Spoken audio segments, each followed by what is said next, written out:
Good morning. It is a nice Sunday morning, and here we are again with another cosplay interview. These are the kind of things that we would have just done in person when the cosplayers come in for live model night, which is always the last Wednesday of every month. That is this coming up Wednesday. It's from 6 to 9. What we're doing now is, since we can't have events in the shop at the moment, we're doing everything online.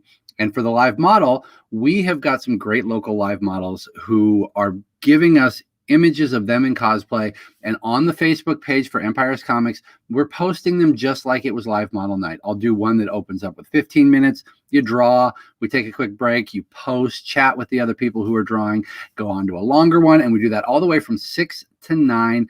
And we have someone who has never, unfortunately, been able to make it in for a live model because of everything going on.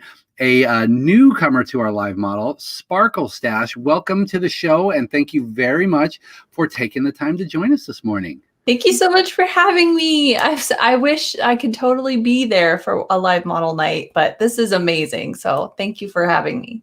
And it is fun. The people who participate, we do get all of our regulars who used to come in. We've got more people who can't make it in, who aren't even in the area, who are participating. So it is very much appreciated that you have donated the photos so that people can take a peek and do some drawing. So let's just talk a little bit about you, get to know you a little more. Where are you from? Are you from Sacramento? Yeah, so I'm born and raised in Sacramento. There was like a 2-year time period where I didn't live here. I lived on the East Coast for a while, but now I'm back and still hanging out in Sacramento. So I'm so happy. We have such nice weather right now. I know it's not going to last long, but I'm just like, oh, yay. It's cold this morning, though. Oh, my God. But it's finally back to normal, not 110s anymore. So cosplay, let's talk about you and that. When did you get into this, and what inspired you to start doing cosplay?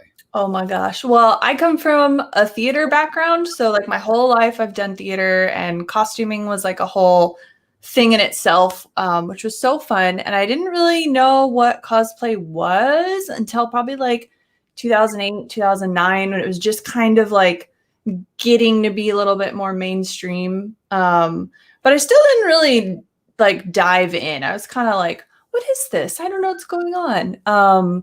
Until a little bit later in life, probably like 2016, I had moved, or I was back in Sacramento, and I started going to Sac Anime, and I was like, oh my God, this is like that thing I saw a couple of years ago. Everybody gets to dress up and you're not on stage, but you could be whatever you want. And oh my God, I thought it was amazing. And I had a whole bunch of mutual friends, and they all wanted to cosplay and I wanted to cosplay. So we wanted to cosplay together. And so our first cosplays for me was at Sac Anime in 2016. And I just haven't looked back. It's so fun. And it's such an immersive community, and it's very addicting. And it doesn't surprise me that you said Sac Anime. That seems to be the place that a lot of people really experience it for the first time and then realize it's something that they want to do, because that convention is just ridiculous. Like the sheer growing so much. And when they get those photos with all the cosplayers and they fill the entire front steps, it's just unbelievable. Yeah, I cannot wait for conventions to come back, but two, for our new convention center that's coming. Like, I think I saw the floor plans for it maybe like a year or two ago, and oh my God, it looks so good. So much space. They've been working on it a while, and it's going to be a completely different experience when they finally get back to doing Sac Anime there. Now, so you started about 2016. You, I assume, once you got going, hit all the Sac Animes with your costumes. Yeah, definitely, because it's local, so it's so easy. It's so easy. I could just drive downtown and like go and then come back at night. I could visit with friends who are coming from out of town. It's really fun. And from there, I kind of was able to talk to others about different conventions, like all over the world, and seeing like what ones were maybe I could go to travel to visit. So have you done many out of town? Yes. The farthest I've gone is Ohio for Colossal Con, which is like pretty much like a bikini con. It's so fun though. It's at like a water park hotel resort. I really want to try and go to KatsuCon someday. But which one's that? KatsuCon is in DC, or like right around DC. It might be in Maryland, but it's over there somewhere, and I want to go.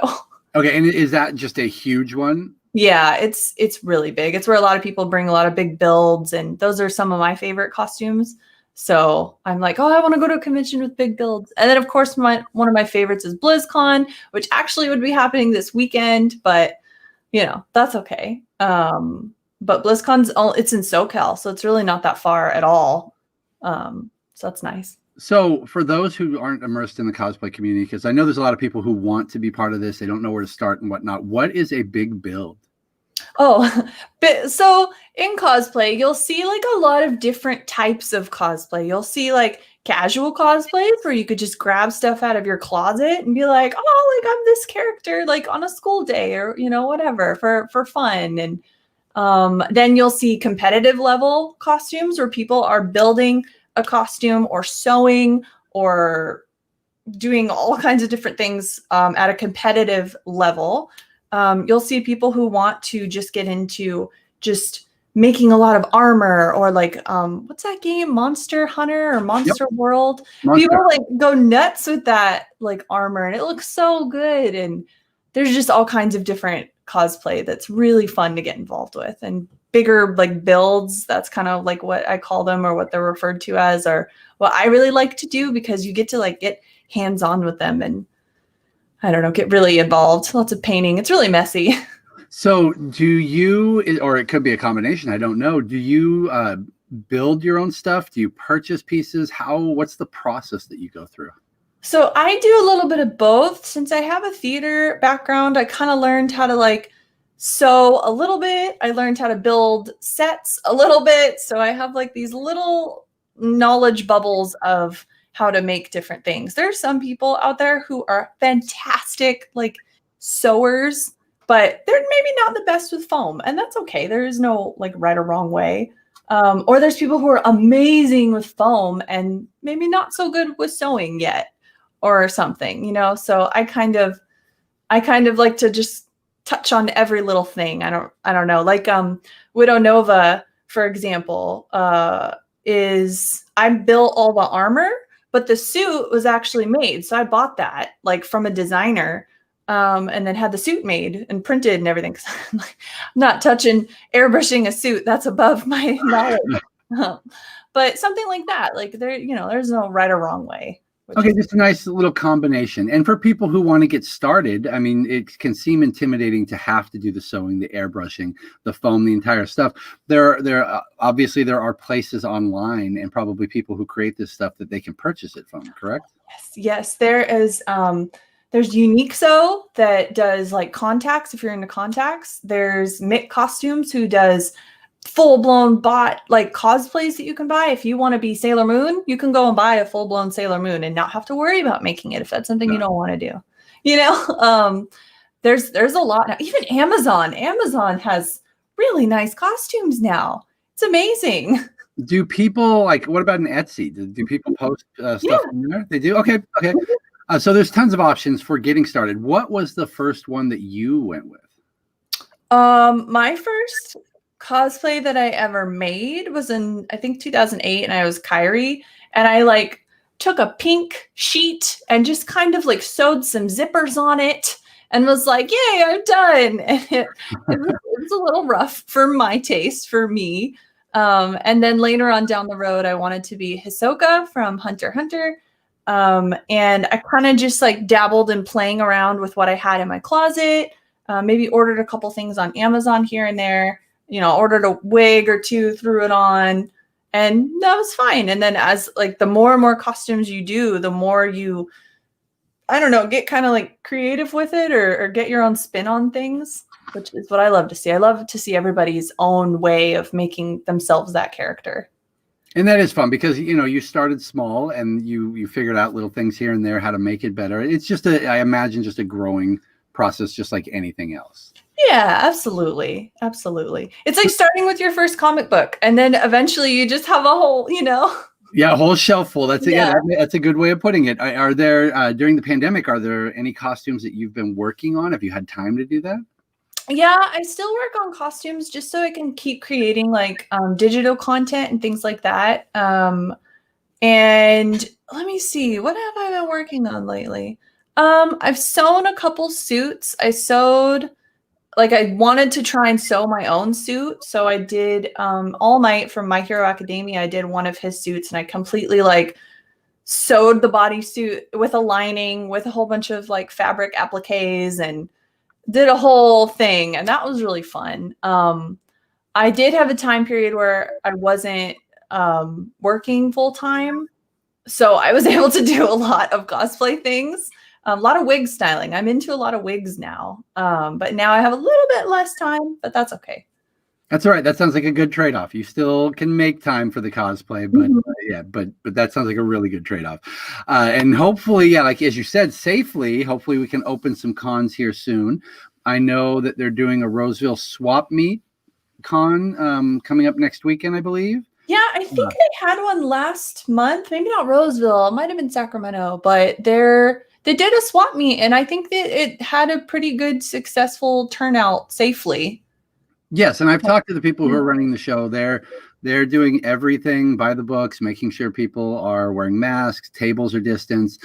And then, of course, everybody who goes, all of you out there, just please do your part to make their life easier and social distance, wear your mask, don't be a problem, so that we can go and then you can, take advantage of seeing all this great cosplay that's out there. Yeah.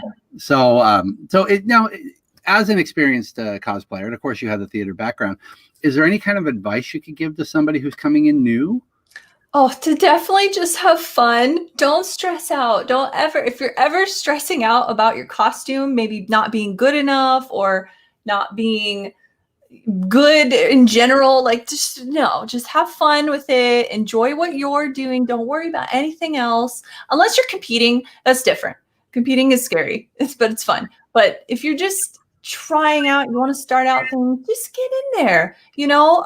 Something I like to recommend to people is, if they're like, oh, like I don't know anyone else who does cosplay, I tell them to look up Facebook groups. Like look up a Facebook group with your favorite fandom and maybe kind of go through and see if there's anybody else in there who's maybe cosplaying for the first time or has questions about it and things like that. Yeah, and I know there's a lot of local groups too. We work with League for Hope on a lot of our events, so they've got a lot of stuff up there. So yeah, there's probably a lot of good online resources for them to be able to take advantage of. And of course, when the events get going, I go and meet them in person, talk to them. And I like the idea of just getting started. Don't worry about what anybody else thinks. Put together something and go and have fun, because that's really what it's all about. Now, have you competed? Because it sounds like you have. Yeah, I have. I love competing. Competing's like, I love being on stage. So my favorite part is competition. BlizzCon, I always try and compete because it's such a fun competition. Let me see. I did a Lumiere and Cogsworth with my friend Nikki Pardee, and we competed at WonderCon 2017, and we won a Judge's Choice Award for like most creative, which was really fun. I've won a couple others, and now I can't think of them, but I've done a lot of competitions that I just, I've also judged a lot of competitions, which is a whole other ball game because you're on the other side, like, and you see so many talented people and you want to just give them all rewards, but that's competition. That is competition, yes. And having been on the stage, you know exactly what to look for as a judge and be able to give them a fair shake at what they've been doing. So that is this Wednesday, and it's going to be the last Wednesday of every month that we do live model on the Empires Comics Facebook page. And of course, if you're participating, even if you're not participating, one of the things I like to do and talk about real quickly is the fact that cosplay is not cheap. It is not something that they just throw together at a stuff they find at a thrift store. It can get really expensive. And Sparkle Stache has been kind enough to donate those pictures for us to use. So we're going to, we have a link on the event now. We will put links in the Facebook event as we do it so that you can actually do a donation for the pictures and the time and the drawings. So it'll go right to her PayPal. Please, if you're participating, even $1, a couple bucks, throw her a little something for the effort, because it looks great and the cosplay is good. I know the art that we get this Wednesday is going to be absolutely fantastic. And of course, you can follow her on what social media? I'm on like everything. Same Instagram, Twitter, Facebook. I used to stream, but I haven't streamed in a while, but I am still on Twitch. And that's where you can find me. I'm most active on Instagram and Twitter. And I also try and throw up a lot of like tips and tricks about cosplay where I can and things like that. Is that what they can find on Twitch when you do it? Yeah, Twitch, I'm either streaming when I was streaming creative like builds, like I'll just work on my costume, or I'm playing StarCraft or like some other game. Yeah, usually StarCraft. Have you why don't you make a Kira outfit? Kerrigan? Kerrigan, sorry, yes. Yeah. No, you're fine. She's a lot. She's a lot. It would be intense. It would be super intense. Yeah, she's But a lot. The payoff would be fantastic. Yeah. Oh, we had a question from somebody. What do you look for when you're judging? It depends on the convention. Normally conventions will have a list of like the type of things they're looking for. Let's say best in show. Best in show is usually like their broad type of award. And you're looking for quality in your costume. Let's say it's something on sewing. We want to see the detail in your stitches. You know, we want to make sure everything is nicely put together. There's no frayed edges, things like that, unless it's intentional. Things like builds, we want to see how clean they are. You know, what did you use? Like what did you have available to you that you could use, and how did you use it? And then creativity, things like that. Maybe how you made that character yourself, or maybe how you're trying to make that character as canon as possible. It really depends on the convention, and what specifically they're looking for gives us how we judge. But okay, and that can be difficult as a cosplayer, because if each convention has a different set of criteria, you might find yourself altering costumes just to get the most out of it. Yeah, so some people, like for BlizzCon, for example, people will build their costume based on Blizzard's qualifications or for it. So what are the rewards for winning something like that? Oh, they vary. A lot of them can be money. I think TwitchCon's cosplay contest is like 15 grand, I think, for first prize. And then they have like categories of 4 grand per category. Like that one, for example, TwitchCon does like larger than life category, sewing category, electronics, I think, something like that. Like how many, smoke machines and things like that. And then like something else, some other category, but things like that can have a lot of different categories. We do also, for someone who wanted to get into it, they will have like a novice category. Like these are all the people who are very new to making competitive level cosplays, and these are the awards we'll give to them for being new, Okay, and that's nice. An introduction level, especially for somebody who isn't, hasn't done it too long, is a really good thing. So that's perfect. Well, I'm sure that of course, this Wednesday, we will see you on Facebook. Hopefully you can jump on and take a peek at what people are drawing. It's always fun to see their interpretations. And of course, everybody follow her and look for her at cons once things are back to normal and we can start going out. So thank you very much for joining us this morning, Sparkle Stache. I appreciate it. And I really do appreciate you donating those pictures so that the artistic community can continue to come together despite everything. Oh, of course. Thank you so much for having me. Thank you guys for tuning in. Have fun with it. And you can always shoot me a question if you ever have any questions. That's awesome. Take her up on it if you need to. And then we will see everybody in the shop. And of course, Wednesday night for Live Model at 6 o'clock.